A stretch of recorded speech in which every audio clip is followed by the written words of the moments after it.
No vídeo de hoje, eu quero abordar um tema um pouco mais delicado, que tem a ver com a angústia e o sofrimento que nós estamos sentindo ao longo desses dias, muito em decorrência dos nossos medos e nossas ansiedades. Um dos maiores males da humanidade tem a ver com a nossa necessidade de controlar as coisas, as situações e as pessoas. E essa pseudo-segurança que tudo isso parece dar pra gente. E na tentativa de controlar as coisas, é que a gente entra num ciclo vicioso de grande ansiedade que só aumenta esse sofrimento e essa angústia. A grande pergunta a ser respondida é: de onde vem essa angústia e esse sofrimento? E a maioria dos nossos sofrimentos, das nossas angústias, vem da desconexão que a gente tem entre a expectativa do mundo que a gente gera e nas pessoas ou em todo o entorno e o mundo que se apresenta realmente pra gente. Porque na maioria das vezes as coisas não saem do jeito que a gente planejou que elas saíssem. E essa é a fórmula certa para estar angustiado, para estar sofrendo. É ter expectativas frente a coisas que a gente não tem controle. Porque no final das contas, incertezas sempre existiram e o mundo não gira ao nosso redor e ele está sempre se alterando, sempre em movimento. E essa é uma verdade que poucas pessoas aceitam no cerne da coisa. A gente só amadurece verdadeiramente quando a gente ajusta as nossas expectativas à realidade. É somente aí que a gente tem uma maior tranquilidade de poder perceber o mundo e se ajustar a ele como se ele apresenta pra gente. E fazendo aquilo que a gente precisa fazer, onde a gente consegue fazer. Então agora, eu quero trazer algumas dicas que mais cedo ou mais tarde vocês vão perceber o quanto elas reduzem a nossa angústia, o nosso sofrimento e trazem uma sensação de tranquilidade e serenidade. Porque no final das contas, para a gente deixar ou reduzir o nosso sofrimento, a gente precisa compreender esse movimento inconstante e incerto da vida. E a primeira dica é: não espera ter vontade para fazer ou mudar alguma coisa. Na grande maioria das vezes, a gente vai ter que lutar contra as nossas vontades e desejos mais imediatistas para a gente promover uma mudança ou adquirir uma coisa mais consistente. A gente fica esperando motivação vir para a gente fazer alguma coisa e na maioria das vezes essa motivação não vem, porque é muito mais gostoso talvez eu ficar dormindo até mais tarde do que acordar mais cedo para fazer um exercício. A gente fica esperando estar motivado, a gente fica esperando aquela vontade, aquele desejo maravilhoso vir, né, surgir de algum lugar, mas na maioria das vezes ele não vai vir, porque é natural para a gente ficar onde a gente está. Então vai sem vontade mesmo. Coloca disciplina, porque quando a motivação some ou quando ela não existe, o que é bom, o bom caminho é a disciplina. A segunda dica é: não ache que é necessário só conhecimento para promover uma mudança. É a mesma coisa de você acender uma lanterna e colocar debaixo do travesseiro. Ela não vai atender o seu propósito. Conhecimento sem praticidade, sem aplicabilidade, é mais uma vez só um potencial não usado. Então eu vejo muitas pessoas fazendo 1000 cursos, tentando ser 1000 vezes produtivas. Mais uma vez eu falo, não é um concurso de produtividade, mas é um bom momento para aprender novas coisas, caso você consiga, tenha tempo e quer fazer isso.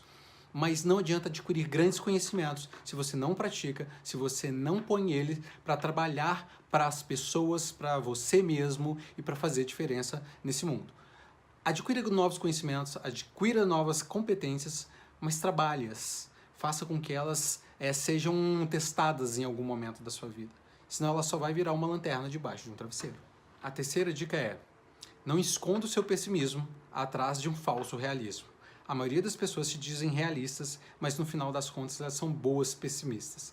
Adquirem e absorvem várias informações de lugares duvidosos, com foco somente na parte ruim, e não veem as coisas que podem estar acontecendo ou as melhorias que vêm acontecendo ao longo desse tempo. Não focam no aprendizado.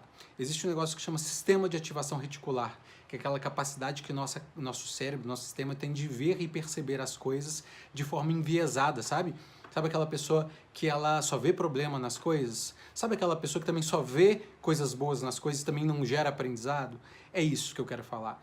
Algumas pessoas são pessimistas demais e trazem a desculpa de que são realistas. Adquira informação, consuma informação de forma saudável e de fontes extremamente confiáveis, ok? É bom estar informado, mas qualquer sobrecarga de informação, a gente chama isso de infoxicação, que é o demais, é a não necessidade, é a sobrecarga do nosso sistema para a gente só ver ou a gente perceber mais as coisas ruins. Então, sai dessa, beleza?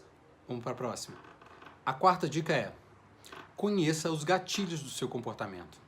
Todo comportamento, ou toda angústia, todo sofrimento, ele vem por conta de um gatilho. Ele começa em algum lugar. Alguma coisa que gera, algum estímulo externo ou algum pensamento que gera.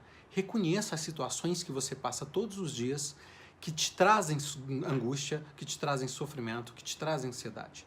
Uma boa situação para a gente prever isso é a gente fazer uma listinha de todos os dias ao final do dia, de tudo que me deixou angustiado, tudo que me deixou nervoso, tudo que me deixou triste, tudo que me deixou ansioso. Faz uma lista todo final de dia de como que você passou esse dia e quais os sentimentos que eles te trouxeram, esse dia te trouxe, as situações te trouxeram. Inclusive os sentimentos bons, o que te deixou feliz, o que te deixou animado, o que te deixou esperançoso. E ao longo de uma semana ou de 2 semanas, você lê tudo e percebe quais foram os padrões que aconteceram e as situações que geraram esses sentimentos. Você vai perceber com certeza algum padrão, mesmas situações gerando mesmos sentimentos, mesmos pensamentos gerando mesmos sentimentos, mesmas emoções. E aí você começa a ter consciência de onde e o que tira a sua paciência, o que te angustia, o que te desanima, te deixa ansioso. E a partir do momento que você tem consciência desses padrões, você começa a ter a primeira coisa, que é o poder decisório de promover uma mudança ou não. Vai depender de você nesse momento e da sua capacidade de disciplina. Porque lembra, na dica 1, nem sempre a motivação vai estar. Não espera estar motivado para promover essa mudança. Tem consciência, começa com disciplina. Ou começa do jeito que dá, entrega o que você pode na consistência e na competência que você tem nesse momento. Ok? E a quinta e última dica é: aprenda os melhores métodos e as melhores ferramentas para manter a sua sanidade. Leia os melhores livros, veja os melhores vídeos, mas no final das contas, adapte o método a você.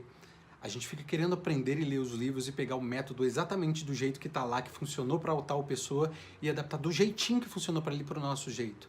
E isso, na maioria das vezes, não vai funcionar e vai trazer mais angústia e mais sofrimento. Método bom é método que funciona. Ele só vai funcionar para você quando você botar em prática, testar e adaptar para o seu dia a dia, para a sua realidade. Então aprenda tudo que for possível, tudo que for necessário que você quiser aprender, mas adapte, teste, para você perceber que só é bom para você quando você faz ser bom para você, quando você adapta para você, ok? Esse é um dos maiores ensinamentos que valem a pena a gente colocar em prática. Eu espero que esse vídeo tenha ajudado você e possa fazer diferença na sua vida. E lembre-se, para parar de sofrer, movimente-se, conheça-se, ressignifique-se e aceite aquilo que já é e não pode ser mudado. E isso está no seu controle. Abraços e até a próxima.